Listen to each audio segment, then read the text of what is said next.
રોનક કામદાર અને માનસી પારેખ ફરીથી એકવાર પાછા આવી રહ્યા છે. ગયા વર્ષે આપણને ઇટ્ટા કિટ્ટામાં જોવા મળ્યા હતા અને હવે આ નેક્સ્ટ લવ સ્ટોરીમાં જોવા મળી રહ્યા છે. હેલો મિત્રો, હું છું અમિત. તમે જોઈ રહ્યા છો સિનેમા શો.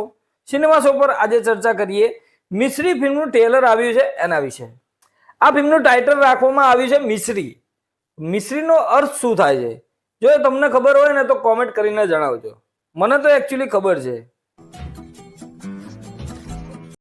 ટેરર કેટલું આપણને પ્રભાવિત કરે છે એ આપણે આ વિડીયોની અંદર જાણીએ. લાસ્ટ સુધી બને રહેજો. આ ફિલ્મની અંદર આપણને રોનક કામદાર, માનસી પારેખ, ટીકુ તલસાણિયા, પ્રેમ ગઢવી જેવા આપણને કલાકારો દેખાઈ રહ્યા છે. આ ફિલ્મ એક કોમેડી લવ સ્ટોરીથી શરૂઆત થઈને એક ઇમોશનલ જર્નીમાંથી તમને ફિલ્મના અંત સુધી લઈ જશે.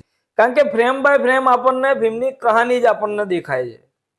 પહેલા જ સીનમાં આપણને છોકરા છોકરી મળવાનું બતાવે છે, પણ ત્યાં એકબીજાથી કંઈ ઇમ્પ્રેસ નથી થતા. બીજા શોટમાં આપણને દેખાય છે કે કંઈક અલગ ટ્રાય કરે છે એના માટે, એટલે આપણને ત્યાં થોડા કનેક્ટ થતા દેખાય છે. પછી સાથે 3 દિવસ ગુજારવાની વાત આવે છે કે 3 દિવસ સાથે રહીએ પછી એકબીજાને ભૂલી પણ જઈશું. મતલબ કે એ ડાયલોગ રોનક કામદાર બોલે છે કે હું તારું નામ પણ ભૂલી જઈશ. એકચ્યુઅલીમાં ભૂલી જાય છે છોકરી. એ આપણને આગળની ફ્રેમમાં સમજાય છે કે એનું કોઈ એક્સિડન્ટ કે કોઈના કોઈ કારણે હોસ્પિટલમાં જવું પડે છે. એના લીધે એ આ લોકો મળ્યા હતા, 3 દિવસ ભેગા રહ્યા હતા, એન્જોય કર્યું હતું ને એ બધી જ વાત આ છોકરી ભૂલી જાય છે.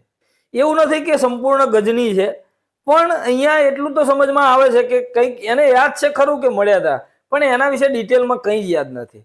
પણ આ 3 દિવસ સાથે રહેવાથી રોનક કામદારના કેરેક્ટરને માનસી પારેખના કેરેક્ટરથી લવ થઈ જાય છે.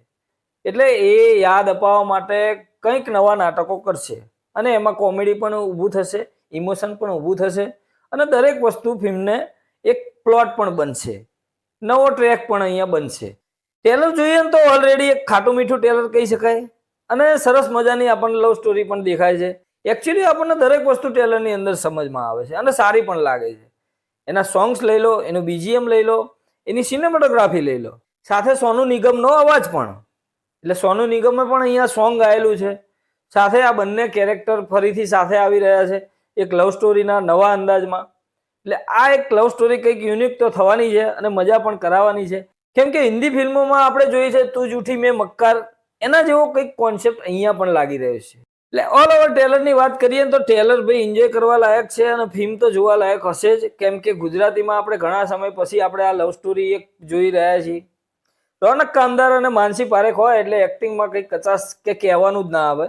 એ આપણે ટેલરની અંદર પણ આપણને જોઈ શકીએ છીએ. ટીકુ તલસાણિયા જેવા મહા કલાકાર પણ એ ફિલ્મની અંદર છે. હા, ટેલરમાં એક શિકાયત જે ચણિયા ટોળીમાં રહી હતી એ જ રહેશે કે બધી સ્ટોરી રિવીલ કરી દેવામાં આવી છે. પણ અહીંયા મને એવું લાગે છે કે ગુજરાતી ઓડિયન્સ ખાસ કરીને ટેલર પર જ નિર્ભર કરતી હોય છે. ટેલર સારું લાગ્યું તો ફિલ્મ જોવા જશે, બાકી અહીંયા સસ્પેન્સમાં અથવા તો કહીએ તો બંધમાં કોઈ ગુજરાતીમાં ફિલ્મો માટે નથી રમતું. એ રમે છે ફક્ત 7મ 8મ જ. એટલે all over tailor feel good આપે છે. જોઈએ હવે આગળ શું થાય છે. 31 તારીખે ફિલ્મ રિલીઝ થઈ રહી છે. તમને કેવું લાગ્યું આ ટેલર? એના વિશે તમે 2 શબ્દ કોમેન્ટ બોક્સમાં કહી શકો છો. મળીએ મિત્રો નેક્સ્ટ વિડીયોમાં નવી ફિલ્મ સાથે સિનેમા શો પર.